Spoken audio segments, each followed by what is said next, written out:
आप सभी को मेरा मैत्रीपूर्ण नमो बुद्धाय जय भीम। मैं आप सभी का स्वागत करता हूं अपने इस YouTube चैनल में जिसका नाम है एक कदम बुद्ध के धम्म की ओर।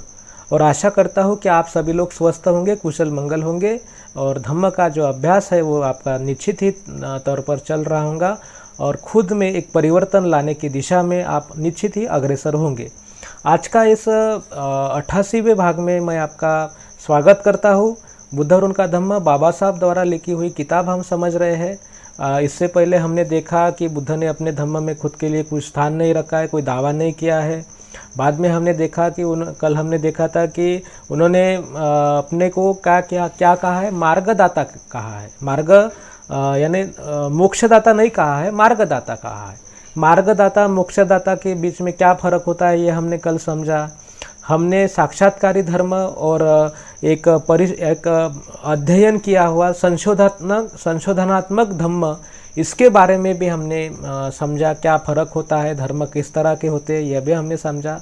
आज हम देखने वाले हैं इस जो बुद्ध और उनके धम्म का जो तीसरा खंड जो हम देख रहे हैं, उसमें आज हम देखते हैं कि बुद्ध ने अपनी शिक्षाओं को अपौरुषेय नहीं कहा है। बुद्ध ने कहा है कि ये शिक्षाएं क्या है, एक व्यक्ति ने दूसरे व्यक्ति को दी हुई क्या है शिक्षाएं है, ये अपौरुषेय नहीं है। जिस तरह से बाकी के धर्म ने अपने शिक्षाओं को अपौरुषेय कहा है, यानी अपौरुषेय यानी किसी व्यक्ति ने लिखा हुआ नहीं है। मैंने पिछले वीडियो में भी आपको इसके बारे में समझाया था कि वह जो शिक्षाएं है वो ईश्वर ने दी हुई है।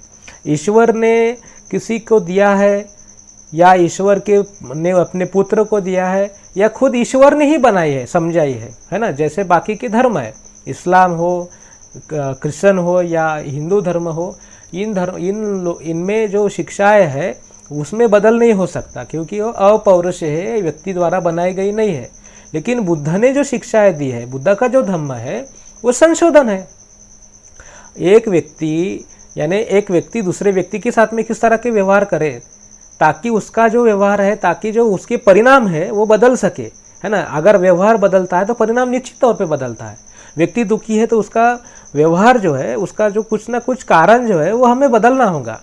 तो व्यक्ति समूह है, इंसान है, उसका जो व्यवहार है, उसका जो कुछ भी मानसिकता है, उस सभी का स्टडी, उसका बहुत डीप स्टडी करके अभ्यास करके बहुत यानी खोलवर जाकर जो है ना स्टडी बुद्ध ने किया है, अभ्यास किया है, तब जाके वह एक आविष्कार उत्पन्न हुआ है जिसे हम धम्म कहते हैं।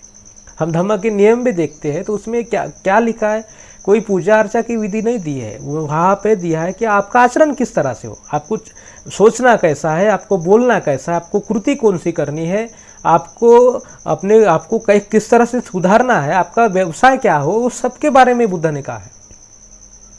आपका दूसरे के प्रति व्यवहार किस तरह का हो वह भी समझाया है ना। तो इसके लिए बुद्ध कहते हैं कि, और वो बुद्ध कहते हैं कि ये मेरे कोई जो बातें हैं ये अपरिवर्तनीय नहीं है।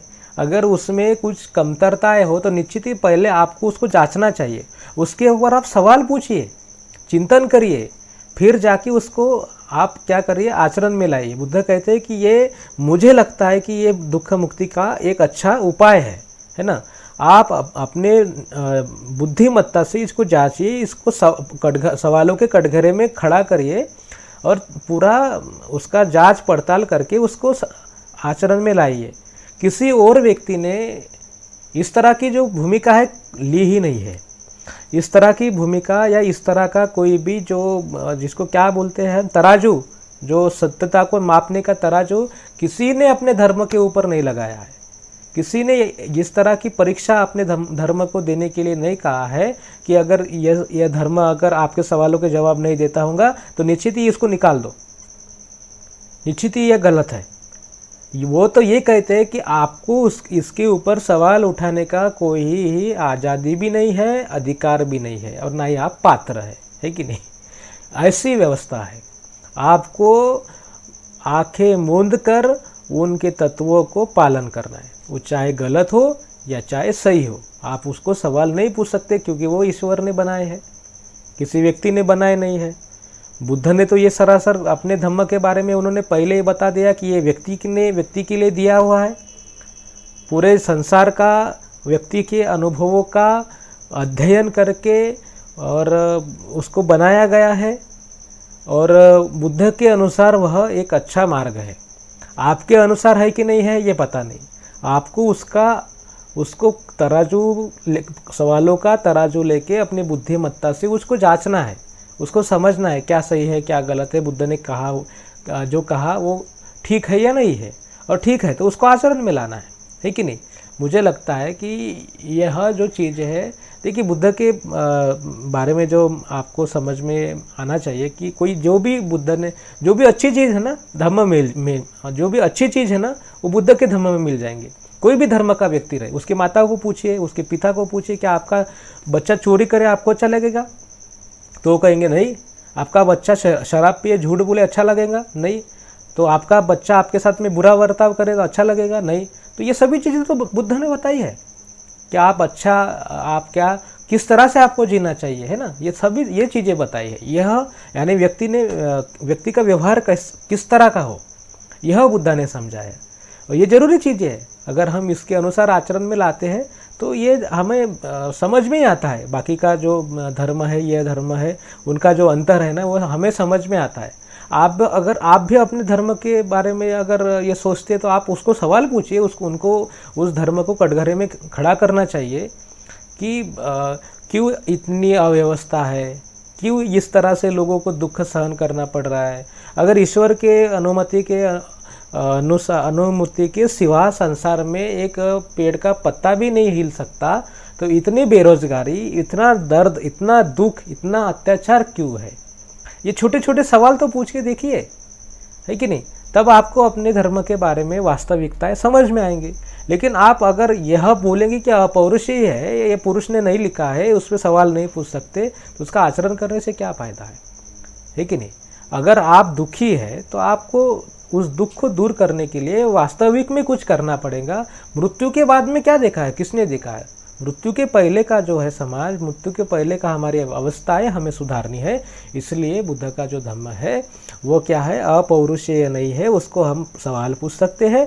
बुद्ध ने ऐसी अनुमति दी है कि आप देखिए, जांचिए, परखिए, फिर जाके उसका आचरण करिए। यह बहुत बड़ी एक अमूलाग्र ऐसी बदल है, अमूलाग्र परिवर्तन है कि कोई व्यक्ति हमें इस तरह से कहता है कि आप यह जो चीज़ें है ना ऐसे अंधानुकरण मत करिए, इसको पहले पूरा जांच करिए, उसका पूरा समझ लीजिए क्या है क्या नहीं है, क्या गलत है क्या सही है, तब जाके हम अगर आचरण करेंगे तो सही से कुछ ना कुछ मिलेगा, अच्छा मिलेगा। अगर हम अंधी भक्ति की तरह उसका आचरण करेंगे तो क्या मिलने वाला है, क्या लाभ होने वाला है कि नहीं। अगर हम अच्छा उसको सवाल पूछते और अच्छा हमारा होता है, हम आचरण में लाते हैं, तो दूसरे भी हमें देख के अपने जीवन में परिवर्तन करेंगे, है कि नहीं, और उनको भी उसका लाभ होगा। तो ये छोटा वीडियो है, मैं आशा करता हूँ कि आपको ये समझ में आया होगा कि किस तरह से बुद्ध ने अपने धम्म को अपौरुषीय होने का दावा नहीं किया है। उन्होंने कहा है कि एक व्यक्ति को दिया हुआ संदेश है, जिसे जांचा भी परखा जाना चाहिए, है ना। जांचना चाहिए, परखना भी चाहिए, है कि नहीं। तो निश्चित ही आपके कुछ सवाल हो, आपको कुछ बताना हो तो कमेंट्स में लिखिए। इस आई बटन पे क्लिक करके बुद्ध और उनके धम्म के बाकी की वीडियोस आप देख सकते हैं।